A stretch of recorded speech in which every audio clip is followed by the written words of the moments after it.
Morning, Pax. It's weekly recap time.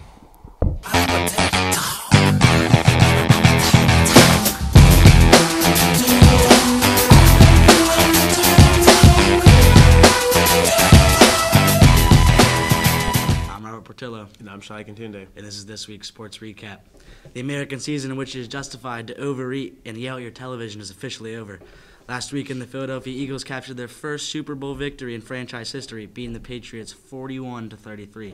An impressive feat, to say the least. And not to mention that they did it all with their backup quarterback, Nick Foles, making 2018 the year of the backup. Tagovailoa trying to make up for it. Fires to the end zone. Touchdown!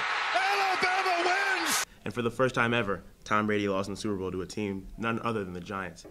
How does that taste, Sean Croker? Yeah. Sean.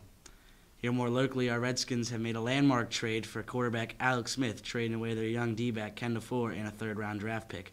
This means that Kirk Cousins is done for in Washington, but what does it mean for the team? He's technically a free agent, so he can sign with any other team, and the Redskins have no say in it. However, the Redskins can also franchise tag him and sell him to the highest bidder, but run the risk of no one meeting their offer and having a $35 million quarterback on the bench. It's a lot of money on the bench. The Cleveland Cavaliers are currently on a skid, losing 9 of their last 13 games, and they have slid all the way to third place in the Eastern Conference. Now, yes, they are still going to make the playoffs and probably the Eastern Conference Finals, but the skid has made the best player in the world very angry.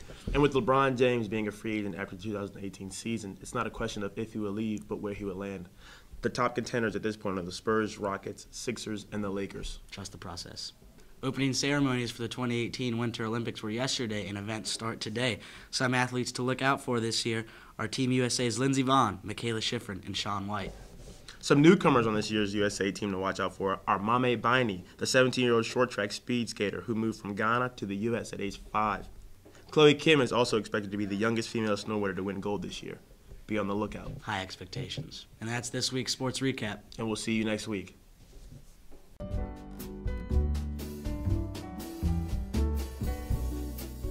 Good morning, PHS. I'm Leif Tabbitt. I'm Kate Harrington. And this is your weekly recap on entertainment and movies. As we all know, Kylie Jenner had her baby on February 1st. Kylie's first child is a beautiful baby girl, and the father, Travis Scott, is extremely excited. On February 6th, Kylie finally announced the name of her baby, Stormy. Good luck to Kylie and her family. I guess you could say he gets those goosebumps every time. Now, on Broadway, SpongeBob the Musical is out. That's an interesting thing you're going to want to go see, folks. And Black Panther is the newest Marvel movie. Black Panther follows T'Challa, the new king of an isolated, high-tech African nation of Wakanda. T'Challa faces many obstacles and many enemies that challenge his place on the throne. This movie is an action-packed thriller, so be sure to see it on February 16th.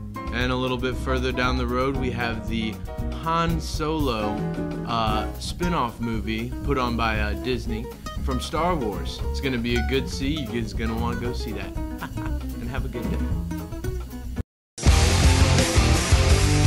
Hey Pax Nation, it's National School Counselor Week. I'm Mrs. Adams, and the reason I love to be a school counselor is because everybody needs somebody to talk to. That's good. That's good. I'm Mr. Deal, and I like to be a part of the future building process. That's why I like to be a guidance counselor. Hi, I'm Miss Ryan, and the reason I love to be a school counselor is because I get to come to this great place every day and work with my students. Hi, I'm Miss Mahar, and I love being a school counselor because I work with teenagers all day, and it keeps me young.